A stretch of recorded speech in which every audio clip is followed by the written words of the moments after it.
రవాణా పన్నుపై హైకోర్టు మధ్యంతర ఉత్తర్వులు ఇచ్చింది. చెక్ పోస్టుల వద్ద హామీ పత్రాలు ఇవ్వాలని సూచించింది. దీనికి సంబంధించిన మరిన్ని డీటెయిల్స్ మా ప్రతినిధి దామోదర్ అందిస్తారు. దామోదర్, చెప్పండి, ట్యాక్స్ చెల్లించాలని తెలంగాణ ప్రభుత్వం కొన్ని దీనిపై హైకోర్టు ఎలాంటి నిర్ణయాలు తీసుకుంది? విజయవాడకు సంబంధించినటువంటి ఎంపీ కేసు నిర్ణయాన్ని ఏదైతే హైకోర్టు జీవో నెంబర్ 15 ద్వారా సర్క్యులర్ జారీ చేసిందో జీవో ట్యాక్స్ విధిస్తూ మొత్తం కూడా దీని అంతటినీ కూడా నిలిపివేయాలి.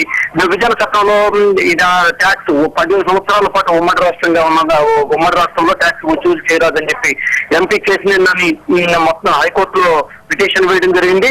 అయితే హైకోర్టు మాత్రం మధ్యంతర ఉత్తర్వులు జారీ చేసింది. ఎవరైతే కోర్టులో పిటిషన్ దాఖలు చేశారో ఆ పిటిషన్ దాఖలకు మాత్రమే స్టే వర్తిస్తుంది. అంటే ఆ పిటిషన్ ఎవరైతే దాఖలు చేశారో వారి వద్ద నుంచి మాత్రమే ట్యాక్స్ వసూలు చేయవద్దు. తదుపరి ఉత్తర్వులు మంగళవారం నాడు, అంటే ఇప్పటి నుంచి ఈ రోజు నుంచి దాదాపు 7 రోజుల తర్వాత తదుపరి ఉత్తర్వులు ఇస్తాము. అప్పటి వరకు కూడా ఎటువంటి ట్యాక్స్ వసూలు చేయకూడదు అని చెప్పేసి మధ్యంతర ఉత్తర్వులు జారీ చేసింది. కానీ ఈ స్టే విధింపు అనేది ఒక కేసునేని వేసిన పిటిషన్, ఆ కేసునేని నానికి సంబంధించిన ట్రావెల్స్ కు మాత్రమే వర్తిస్తుందా, మిగతా అందరికీ మొత్తం కూడా రాష్ట్ర వ్యాప్తంగా ఉన్నటువంటి అందరికీ వర్తిస్తుందా అనేది మాత్రం కొంత చూడాల్సింది ఉంది. అయితే దామోదర్, కోర్టుకు వచ్చిన వాళ్ళు తప్ప మిగతా వాళ్ళు ట్యాక్స్ పే చేయాలి అనే నిర్ణయం కూడా తీసుకున్నట్టు తెలుస్తుంది. దీనికి సంబంధించిన డీటెయిల్స్ ఏంటి?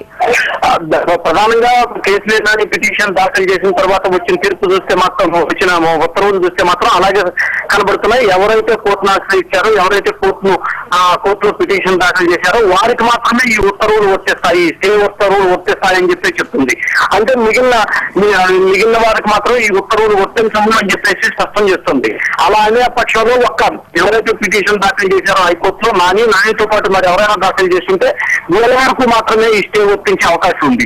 మిగిలిన వాళ్ళు మాత్రం ఒకవేళ కనుక మిగిలిన వాళ్ళందరూ కూడా మళ్ళీ ట్యాక్స్ యథాతథంగా ఏదైతే తెలంగాణ ప్రభుత్వం పెంచిందో ఆ పెంచిన ట్యాక్స్ చెల్లించాల్సిన పరిస్థితి వస్తుంది. అంటే మిగతా వాళ్ళు కోర్టును ఆశ్రయించాలా?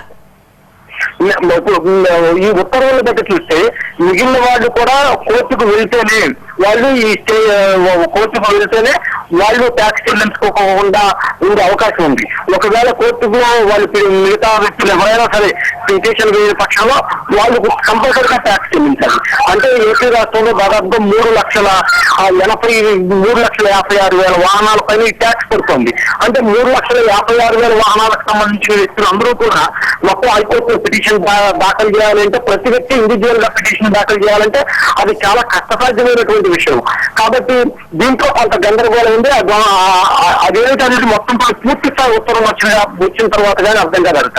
Okay Damodar, thank you.